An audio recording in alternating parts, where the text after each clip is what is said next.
Жителите на Теранци цела недела се вознемирени од присуството на јато птици што им ги запоседнуваат дворовите и бавчите и не ги плаши човековото присуство. Се појавиле ненадејно и ги исплашиле со гракањето што трае од утро до мрак. Додаваат дека никогаш порано не ги виделе и зачудени се што ги има само на горниот крај од селото во близина на падините на Плачковица. Се обиделе да ги избркаат на различни начини. Употребувале дури и петарди и ловечки пушки за да ги исплашат, но птиците повторно се враќале. Не са диви, питоми са. Пријаѓат по дворите близо.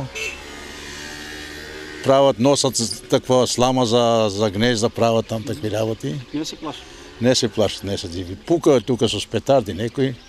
Не бега, потргне се малку и тука и па. Тој инсекти јадат, онака штета моментално тие царници што јадат, такви едната веројатно на лојзата ќе прави штета. Некои од жителите забележале дека освен овошни плодови, непознатите птици покажуваат известна агресивност и им прават штета на останатите птици што се од домакинети во Теранци.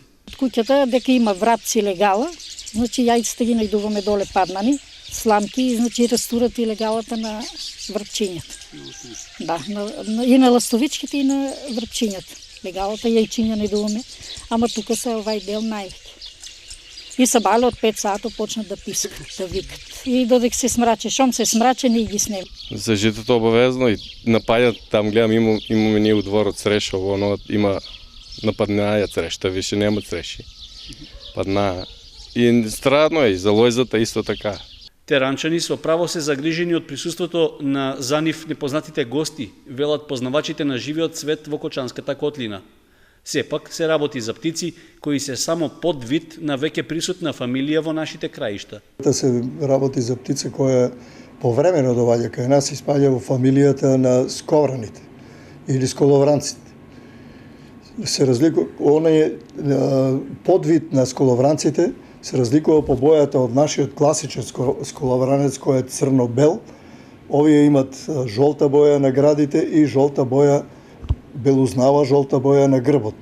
Едина корист од нив е тоа што они се повремено јавуваат, особено ако има појава на скакулци.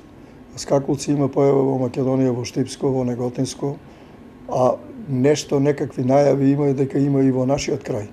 Не е исклучено дека тие се дојдени веќе и по скакулците овде, но и во тоа што во нашиот крај се подигна наседи од вишни, особено во Спанчево, каде што има 22 хектара, во реону на Теранци, Кучучино, Видовиште има исто така 10 хектара вишни и ако се тука завртат ќе направат големи штети.